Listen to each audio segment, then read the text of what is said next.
Hello दोस्तों। आज हम लेकर आए हैं हाई स्कूल गणित में महत्वपूर्ण प्रश्न जो बोर्ड एग्जाम में 100% क्वेश्चन इस टॉपिक से पूछे ही जाते हैं। तो हम लोग इम्पोर्टेंट क्वेश्चन लेकर चलेंगे 2026 बोर्ड एग्जाम के लिए। तो पहला टॉपिक इस पे स्टार्ट होता है विविक्तिकर से। पहला टॉपिक हमारा है विविक्तिकर। दूसरा इसमें हम लोग निकालेंगे मूलों के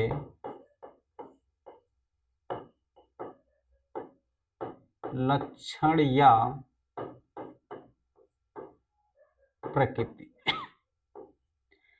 इन दोनों से संबंधित 100% है क्वेश्चन पूछे लेता है, या तो ऑब्जेक्टिव पूछेगा या तो फिर 2 नंबर में दे दिया जाता है। कोई द्विघात समीकरण आपको दिया होगा और उस द्विघात समीकरण के मूलों के लक्षण अथवा प्रकृति पूछ लेता है, जिसको हमको निकालना होता है। उससे पहले हम लोग निकालना सीखेंगे कि द्विघात समीकरण का विविक्तिकरण निकालते कैसे हैं। उसके बाद फिर हम लोग लक्षण पे आएंगे वापस। अगर कोई हमारे पास द्विघात समीकरण a x square plus b x plus c equal to 0 एक द्विघात समीकरण दिया है, यदि हम लोग इसका विविक्तिकरण निकालना चाहें तो विविक्तिकरण को दिखाते हैं डी से। डी इक्वल टू होता है बी स्क्वायर माइनस 4ac, और इसी की हेल्प से हम लोग निकालेंगे मूलों के लक्षण या प्रकृति, जहां b जो है x का गुणांक है, a एक्स स्क्वायर का गुणांक है और c जो है वह अचर पद है। बार हम लोग देख लेते हैं। a जो है एक्स स्क्वायर का गुणांक होता है, b जो है x का गुणांक होता है और जो c है वह है अचर पद। इस तरह से a का वैल्यू निकालना है तो एक्स स्क्वायर के गुणांक को हम लोग a मानेंगे, x के गुणांक को b मानेंगे और अचर पद क्या है c मानेंगे। तो सबसे पहला क्वेश्चन में हम लोग देख लेते हैं कि विविक्तिकरण निकालेंगे कैसे, फिर आगे हम लोग इसमें बढ़ते हैं। हमारे पास एक समीकरण दिया है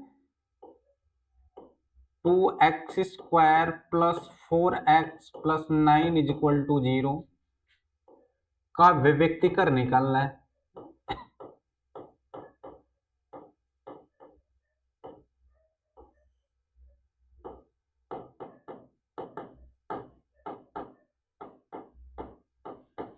अगर ऑब्जेक्टिव में देता है तो चाहे जैसे कीजिए, लेकिन 2 नंबर में दिया है तो हम लोग इसको सॉल्व कैसे करेंगे। सबसे पहले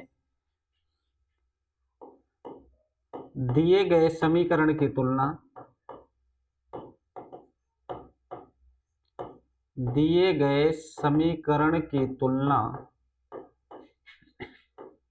ए x square plus b x plus c equal to 0 से करने पर यहां से जैसे हम लोग तुलना करेंगे ए बी सी का मान निकलेगा। तो यहां से देखेंगे एक्स स्क्वायर का गुणांक 2 दिख रहा है तो ए इक्वल टू 2, एक्स का गुणांक 4 दिख रहा है तो बी का मान 4 और सी इक्वल टू हो जाएगा 9। दिए गए समीकरण से हम लोग ए बी सी का वैल्यू निकाल लिए हैं। अब हमको निकालना है विविक्तिकर D equal to b square minus 4ac। Value इसमें पुटअप करना है। बी का वैल्यू हमारे पास है 4, बी की जगह रखना है 4, लेकिन यहाँ बी का स्क्वायर है तो कर देना 4 का square minus 4।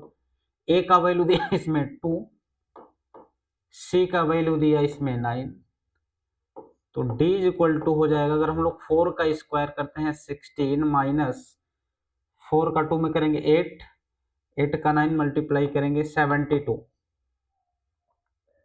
D equal to निकल कर आया, इसको माइनस कर देना है, 12 में 6 घटाएंगे 6 और ये हो जाएगा -56। डी का वैल्यू निकल गया। अब यहां से जैसे डी का वैल्यू निकला तो डी का वैल्यू निकालते समय इसमें 3 कंडीशन बन सकता है।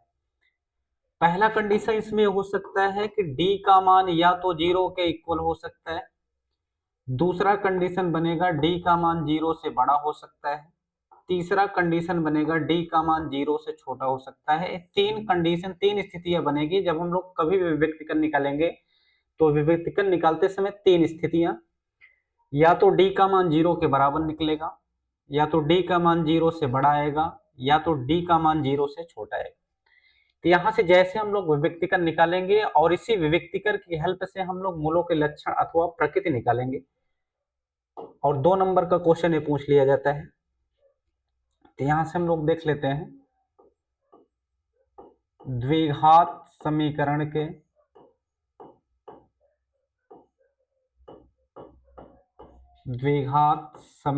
के मूलों का लक्षण, या इसी को हम लोग प्रकृति भी कह सकते हैं, मतलब दोनों का वही है। द्विघात समीकरण के मूलों के लक्षण या प्रकृति, जब भी किसी द्विघात समीकरण के मूलों का लक्षण या प्रकृति पूछा जाएगा तो सबसे पहले हम लोग निकालेंगे इसका विभक्तिकरण। विभक्ति निकालेंगे तो तीन कंडीशन, या तो डी का मान 0 के बराबर, या तो डी का मान 0 से बड़ा, या तो डी का मान 0 से छोटा। ये तीन स्थितियां बनेगी और तीनों से हम लोग यहां से इसके मूल ज्ञात करेंगे, लक्षण ज्ञात कर सकते हैं। पहला कंडीशन इसमें बनेगा यदि डी बराबर मिल जाए 0। पहला कंडीशन, जब डी का मान 0 के बराबर मिल जाए तो इस स्थिति में समीकरण के मूल वास्तविक के साथ साथ समान होते हैं। समान का मतलब बराबर हो। कहने का मतलब है कि यदि d का वैल्यू 0 के बराबर मिल गया तो समीकरण के मूल वास्तविक होंगे, वास्तविक के साथ समान। समान होने का मतलब है कि जो इसमें x का वैल्यू निकलेगा दोनों सेम वैल्यू निकलेंगे। सेकंड कंडीशन इसका बनेगा यदि d का मान 0 से बड़ा हो तो समीकरण के मूल वास्तविक तो होंगे ही होंगे, समीकरण के मूल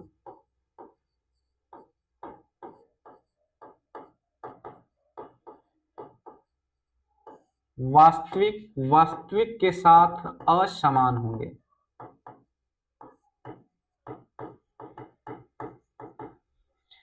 असमान का मतलब जो इसमें हम लोग x का वैल्यू निकालेंगे अलग अलग वैल्यू निकलेंगे, यदि d का मान 0 से बड़ा आ जाए तो। थर्ड कंडीशन अगर इसका देखें तो d का मान यदि 0 से छोटा मिल जाता है तो समीकरण के मूल काल्पनिक होंगे। समीकरण के मूल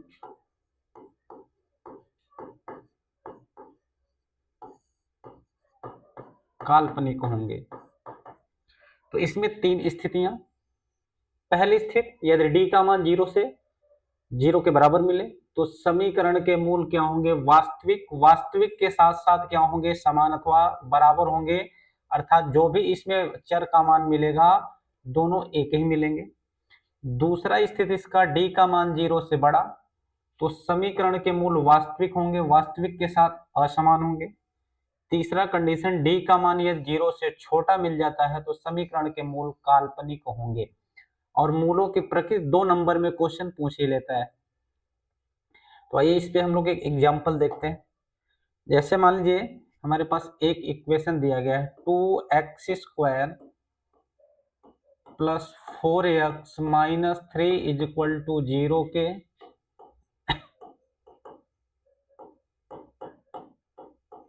मूलों की प्रकृति बताइए।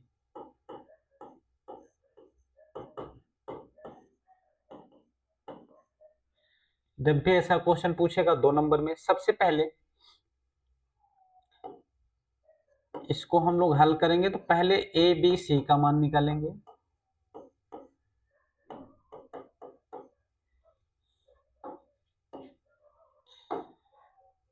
दिए गए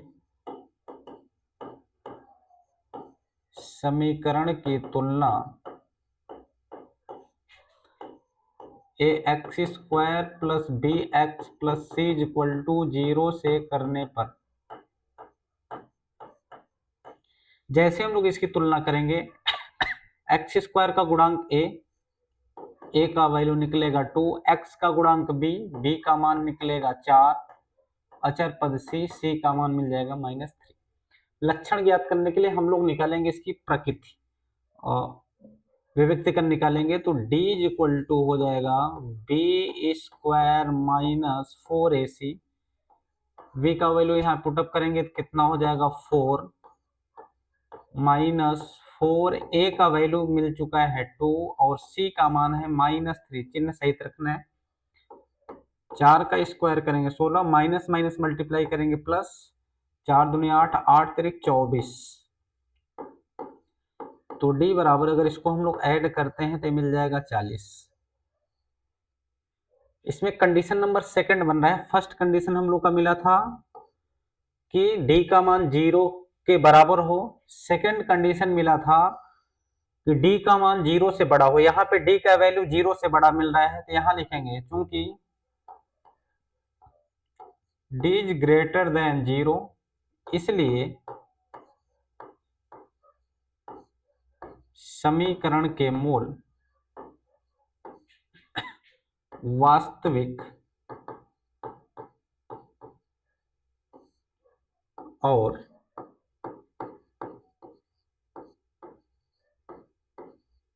असमान होंगे।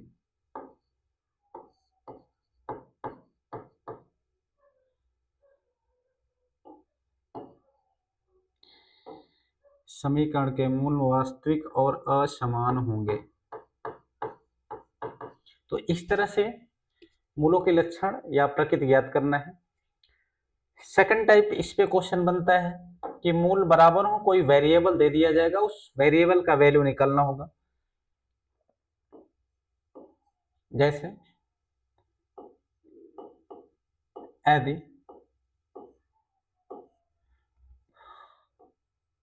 X square minus p x plus 9 is equal to 0 के मूल बराबर हो,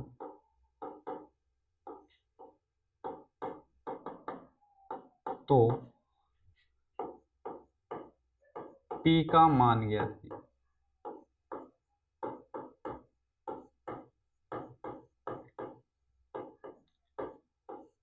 अब इसमें वेरिएबल दे दिया, इसी का वैल्यू निकालना है और जब भी यहाँ वेरिएबल देगा समीकरण के मूल क्या होंगे, बराबर होंगे।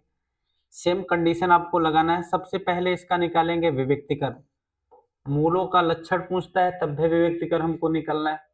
वेरिएबल दे दिया, मूल समान दिया है, तब भी विविक्तिकरण निकालेंगे।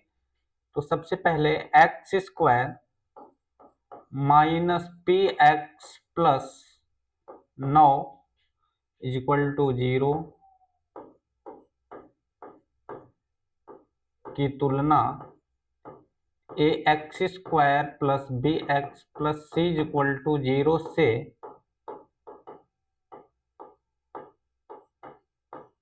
करने पर, यहाँ पे ए का वैल्यू अगर हम लोग निकालें तो 1 हो जाए, क्योंकि एक्स स्क्वायर का गुणा 1 है। बी का वैल्यू निकालेंगे तो माइनस पी होगा और सी का वैल्यू निकालें तो इसमें निकल जाएगा 9। सबसे पहले इसका विविक्तिकरण ज्ञात करते हैं। d बराबर b square minus 4ac, b का वैल्यू इसमें दिया है माइनस p का स्क्वायर माइनस 4a का वैल्यू 1, c का मान 9, जगह p स्क्वायर माइनस 36। d का वैल्यू निकला इसमें p स्क्वायर माइनस 36। यहाँ से हम लोग विविक्तिकरण निकाल लिया, लेकिन क्वेश्चन में पहले से करा है कि समीकरण के मूल क्या हैं, बराबर हैं। अब यहाँ कंडीशन हम लोग लगाएंगे, क्योंकि समीकरण के मूल